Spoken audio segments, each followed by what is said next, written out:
Welcome to episode number 4 of the Go Get 'em Agility podcast. My name is Margaret Hughes, and with me is my daughter, Emma Hughes. Hi, everybody. Hi, Emma. Today we are talking about crosses. The three main crosses are front cross, rear cross, and blind cross.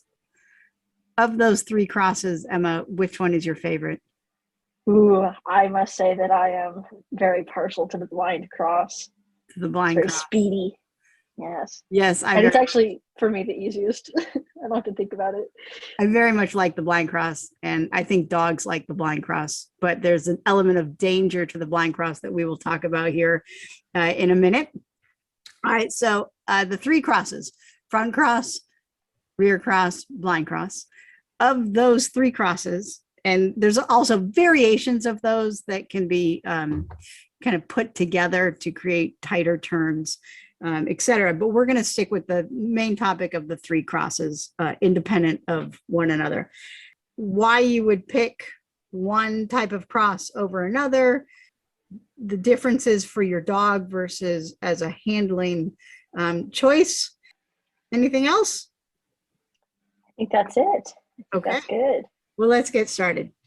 So the first thing that I want to note is that of the 3 crosses, the front cross, rear cross, and blind cross, the 2 crosses that are natural for a dog that don't require too much training on the dog's part is the front cross and the blind cross. Whereas the rear cross requires an element of training on the dog's part and the handler's part. So blind crosses and front crosses is mostly handling training, training the handler how to understand, how to recognize the difference between those 2. And then the rear cross requires some specific training for the dog to understand their job and also the handler to understand their job. So let's first explain the 3 differences. For the front cross, the dog is turning towards the handler and there is a side change. Well, let's say this. All 3 crosses, if you hear the word cross in any agility term, that means there's a side change. So with a front cross, rear cross, blind cross, you're changing sides on the dog, but how you do that is the difference between the 3. So the front cross, you're in front of the dog. The dog is, well, I take that back. You don't have to be in front of the dog, but the dog is turning towards you, either around a jump stanchion towards you or between 2 jumps, and they're curving towards you, and there's a side change. So there's a side change and you're always looking at the dog. Yeah, I'd like to point out as well that the front cross is named the front cross not because you're in front of the dog, but because the front of your body is turning towards the dog. So you guys are facing each other. So that's why it's called front, is because the front of you is turning towards the dog, not because you are running in front of the dog physically. Right. And so the front of your body never looks away from the area that your dog is in.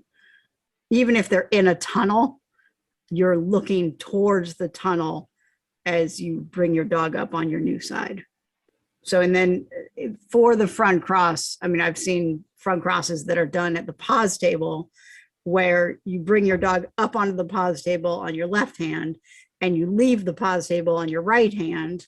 That's a front cross, even though you're not making any steps, more like a static front cross, just the element of changing from your left side to your right side, and you never took your eyes off your dog, is the definition of a front cross. The blind cross, Em, do you want to describe the blind cross? Yeah, sure. The blind cross is called the blind cross because it's the only one of the 3 that you cannot see your dog when you're crossing in front of them. And actually a little bit of history on the blind cross. It wasn't really a thing in old agility. So back in, the 90s and early 2000s, really nobody did blind crosses. Nobody took their eyes off their dog. And then as the sport started getting faster and faster, people figured out that if you just cross without looking, you can that's a few seconds that you might be able to get back, possibly, if you use it in the right way. And so that is a little bit of agility history, and it is called the blind cross because you cannot see your dog when you do it, and it is considered to be one of the more riskier crosses, just because the timing does have to be correct for it. I like to do them just because I've kind of trained myself to see how they work, and how you can use them, and they're easier for me because it's just one switch hands, and that's it. Put your head back, see your dog, and that's it. But there definitely is a time and a place for them, and I think we might be able to go over that. Mom, do you have any specific course options where you would not do a blind cross, or you would do a blind cross? So maybe coming out of a tunnel would be easier to do a blind cross than, say, coming out of the weave poles. Well, I would definitely say that the timing, like you said, the timing of the blind cross has to be well executed. You have to be in front of your dog on the course. You're crossing over your dog's path in front of them, bringing them up onto a new side. And so I would not perform a blind cross if I felt that there was going to be a collision involved. So I have to know the timing of my dog, their speed, their location, in order to successfully execute a blind cross. So I don't know that there are definitely places where it's a little more risky if it's not properly trained. Coming out of the weave poles, the dog has to stay independent in the weave poles for a blind cross not to pull them out early. So if your dog pulls out early in just regular weave pole execution, then a blind cross is going to make it even harder. So you definitely need to have independence in the weave poles, independence on your contacts, in order for the blind cross not to pull your dog early off or out of those obstacles. So with independence on obstacles, the blind cross is a great choice.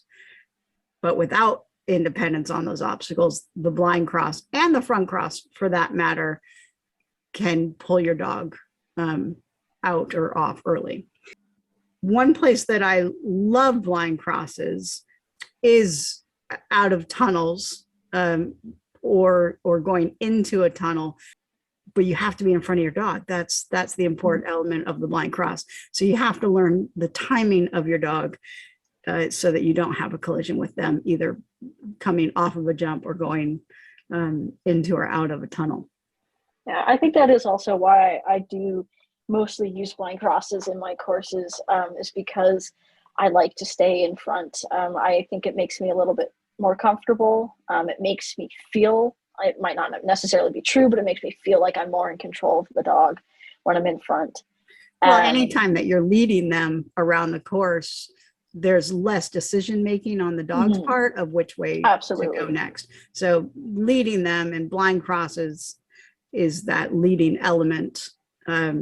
It definitely takes away some of the confusion for the dogs, for sure. Yeah, and if we want to, one of my track friends also said once that, blind crosses are nice because you never slow down, right? Because with rear crosses and front crosses, sometimes there's a lot of deceleration and you're caught flat-footed. And so when you are when you're slowing down a ton for a corner or a turn with a front cross, you have to make up that speed again in order to continue to direct your dog correctly. Whereas blind crosses, you stay in front the entire time. Right. So it's a bit easier it's easier to keep your speed. Right. And it's not that the cross itself, the blind cross itself, while it doesn't cue deceleration, because you do need to be in front, so you are working to stay ahead of your dog. Once you've crossed over, then you can show deceleration to cue a turn, that sort of thing. Yeah. So the front, you are changing sides by keeping your chest to your dog. The blind, you're changing sides by showing your back to the dog. and being blind to your dog for the moment in time when your head changes from the right side to the left side or left side to your right side. The rear cross is called the rear cross because you're crossing behind the dog's rear. So you are behind your dog and changing sides behind your dog.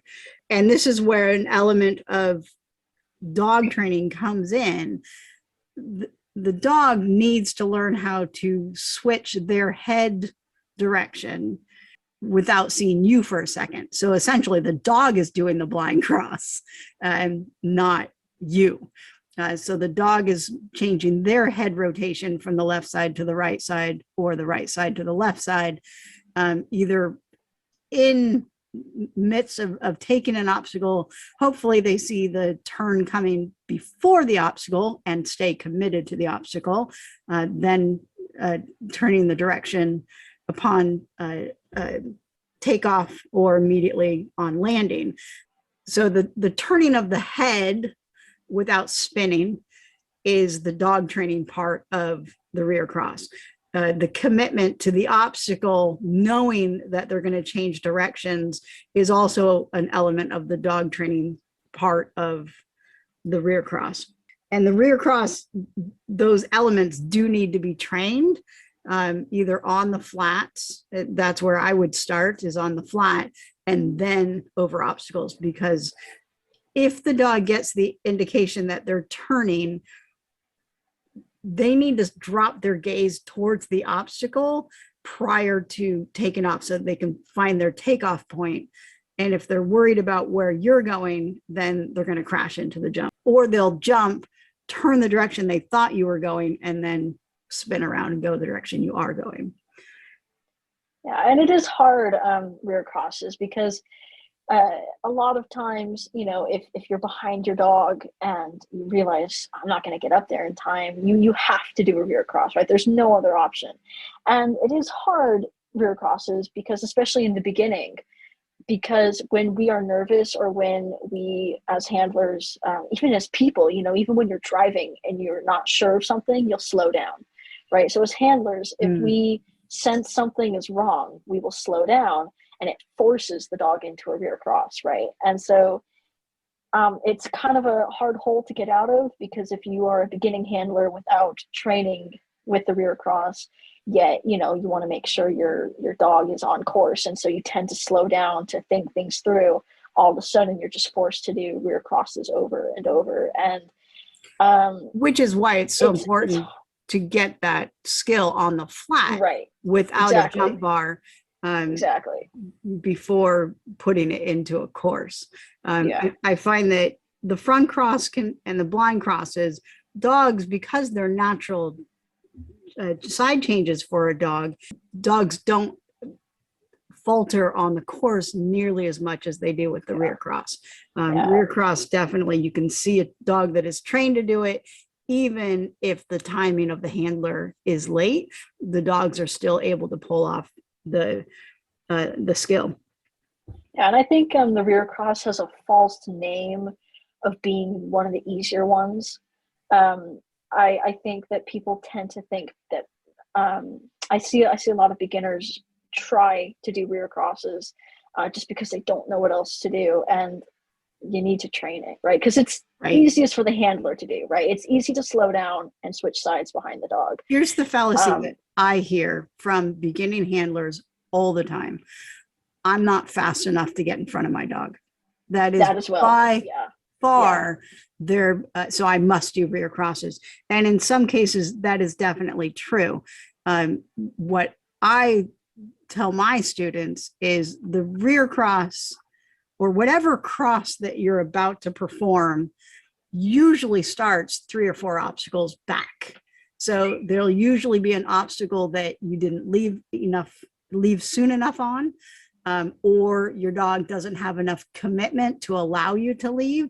So there are other training elements that force us into the rear cross designation, because we haven't taught our dogs to send to a tunnel from 10, 15, 20 feet, or we haven't taught our dogs to take a jump that is a little bit further away that allows us to leave in a timely fashion.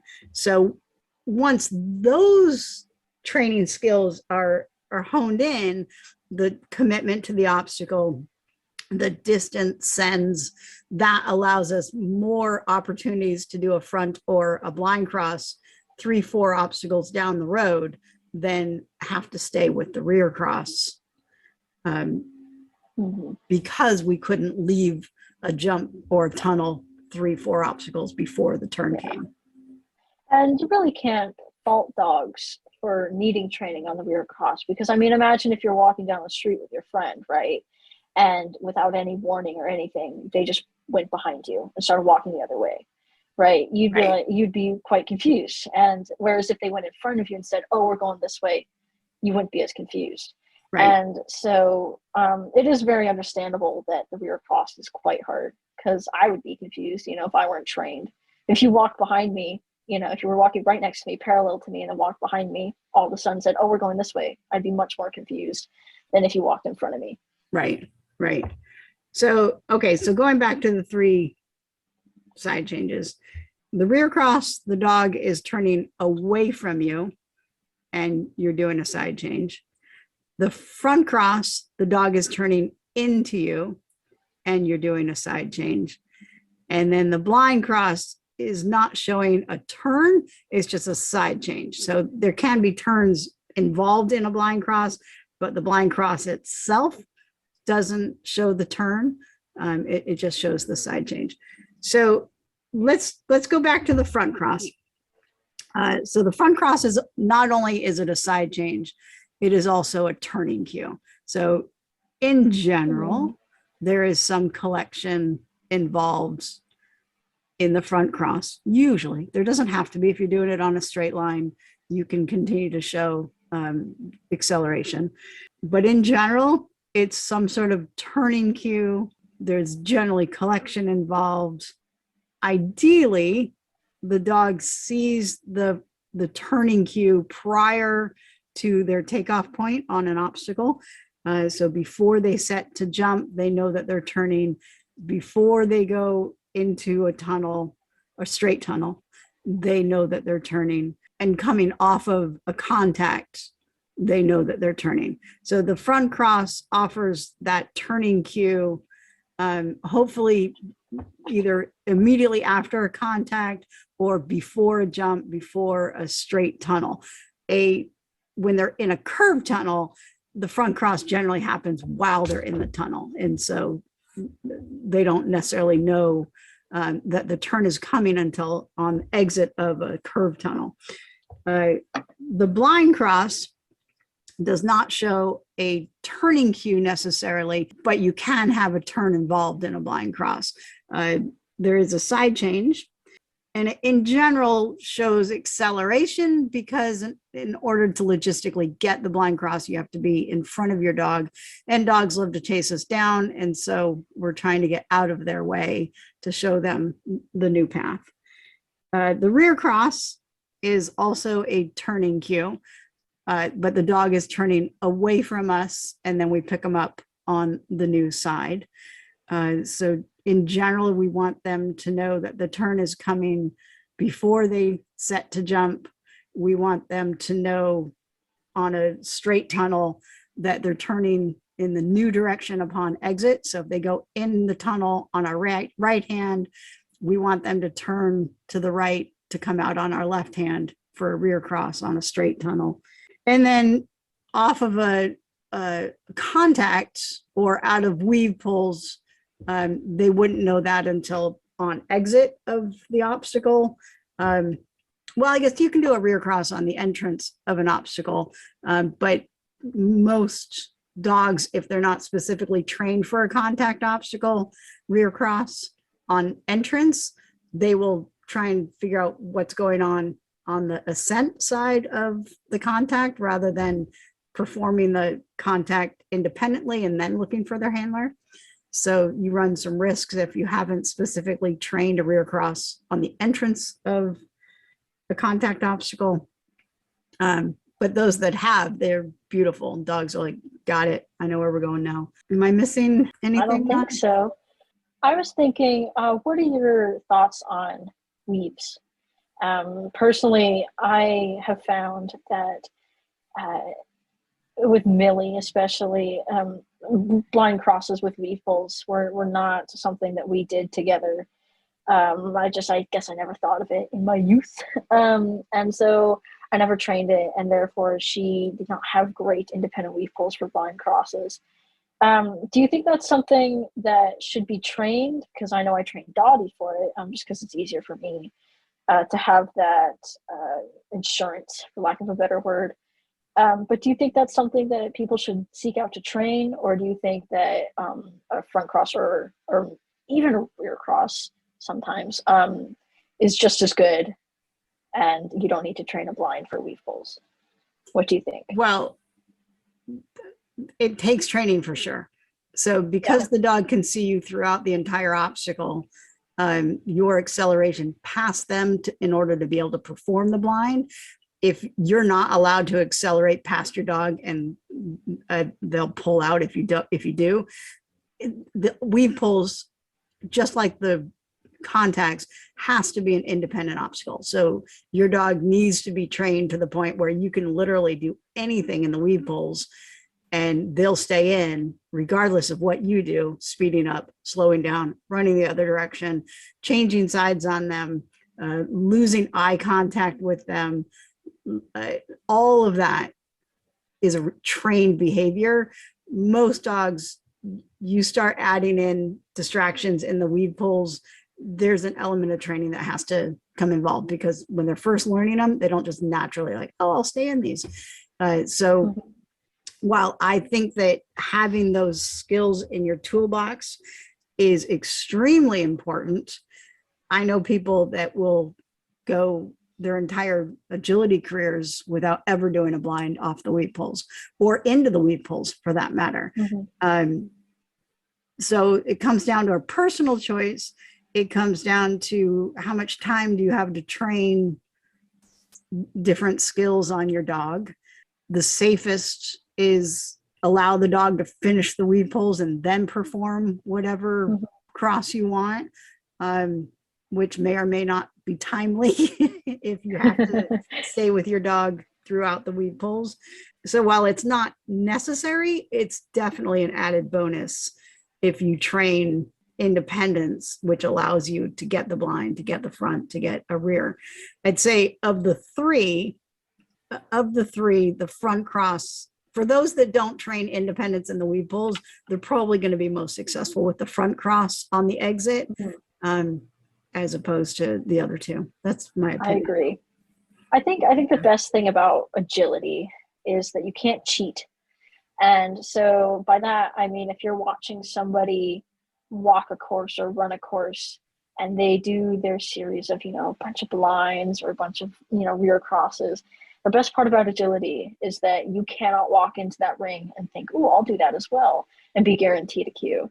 And so I think that it's also really important to know that what other people do is not what you have to do. Right.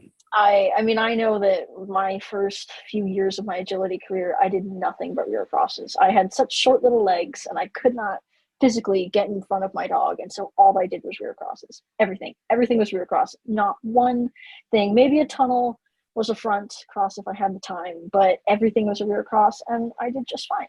You did for years, for years and years. And there were some limitations to that.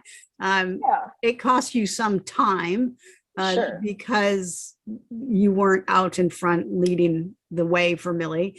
And so she also wasn't a dog that took off on you and did her own course. She waited for direction. And so that brings us to different types of crosses, in that you have your rear cross that was either on an obstacle or in front of or behind an obstacle. So when it's on an obstacle, then it's a rear cross, on jump number 4. If it's in between the obstacles, then it would be called a rear cross on the flat. And you can do all of your crosses on the flat. in practice and in a course. And there are times when you specifically will do a rear cross on the flat prior to going into a tunnel or prior to going over a jump. And so learning how to do a rear cross on the flat, executing that, and then also being able to do rear crosses on an obstacle, both of them are great things to learn. Yeah, I know. I would like to clarify that rear cross on the flat, because for years I wasn't really sure what on the flat meant. I think this is my baby term, not baby terms, but this is my simple terms. Flat means no obstacles, like you just said, and flat you can practice anywhere. I actually did it walking down hallways a lot with my dog. Right. And I just taught her to flip away from me. And speaking of teaching dogs to flip away from you, I think that it's also important to note that some people have a verbal for rear crosses, especially. Right. I don't think for Freds and Blinds, I've never met anybody. If you are that person, that is very cool. I'd like to know your reasoning. And I think that's interesting. But generally, people, if they're going to have a verbal on a cross, they'll do it for a rear cross. I've heard switch is a really popular one. Left, right. Yeah, left, right. I use because that was a total accident. I didn't mean to. I just made that noise whenever I did the flip with my hand. And right. She just kind of figured that out. I accidentally Pavloved her. And so you don't have to use a verbal, but I think for myself, it's a little bit easier because I can kind of, I can add a word into my motion, and that helps me memorize things. But right. So while most rear crosses start off with either a hand signal, location, pressure, the rear cross definitely can take on a verbal element of it, most definitely. That is a really good point to bring up. Whereas the front cross and the blind cross, there's some elements of verbals in there for the front cross, but that's more take the jump tight, it's more obstacle focused. It's more definitely the verbals more obstacle focused than it is. Sure. Or a lot of people just say the dog's name, but again, that just means look at me. Or turn in towards me, or this is where I'm at on course if they're in the tunnel and they don't see where you're at. Whereas the switch, left, right, what other words have I heard? Those are the main ones. Yeah, you can use any word you'd like, though. Those specifically mean whatever direction you're going, go the other direction. And so if you're moving towards the right or moving towards me, move away from me in the other direction. Turn your head. Turn your head and go the other direction. So good point about verbals on rear crosses. Yeah, and I would like to say once again, you don't have to have a verbal for any of these. No. And you will probably hear people with verbals. And you don't have to have one. But if you do want one, there's also nothing wrong with that either. I accidentally have one, and it's crosses are interesting because there's a lot of motion involved, and so motion will almost always take over for verbals, especially with novice courses. And so having a verbal is for me, it's more for me than her, but also it is good for rear crosses, I think. So that brings up another good point. If verbals are good for rear crosses, what's really good for a blind cross? So there are three things that tell our dogs which side to come up on in a blind cross. Well, on any cross for that matter, but for the blind cross and the front cross, the three main is, we have 6 cues in agility: motion, location, shoulders, eye contact, verbals, and hand signals. So of those 6, for side information, it's hand signal, shoulders, and eye contact. So for the blind cross, while you may have your right hand up saying, come to my right side, your eye contact is number one and the strongest indicator of which side to come up on. So eye contact for dogs is natural, and hand signals is trained. Shoulders is more natural than hand the signals. movement, isn't it? Verbals are definitely trained. Verbals are not For natural. sure. Dogs do not come out of the womb understanding right. Dottie might have, actually. I don't Dottie think. might have. But eye contact for side changes is number one. So in a blind cross, you can perform a blind cross just with your eye contact, and get away with that. But if you put your right hand out and look to your left, your dog has a 50-50 shot at getting it right. So both your eye contact and your hand should be on the same side for your blind cross. Yeah, eye contact is so important on a blind cross. It really is, yeah. And it is a bit of a learning curve. Maybe I'll take it back a little bit when I said that blind crosses are super easy because you don't have to do much. Because it is a bit concerning, not concerning, but it's a bit unnerving when you're running, at breakneck speed toward a tunnel and you have to look behind you, but it just takes practice on timing for yourself, where your body is in relation to the dog and in relation to the obstacles, because it's not uncommon for dogs to run into the back of your knees if you've got a really fast dog and you're too late. And if you're not looking back and they don't know what you're doing. I've had Jinx run into my knees and he has taken me down to the ground and it hurt a lot. Yeah, and that is because of execution and your timing. Oh yes, timing for sure. Yeah. And so yeah, practicing at a walk and then at a trot and then at a run is, I think, the best way to do all of your crosses of training.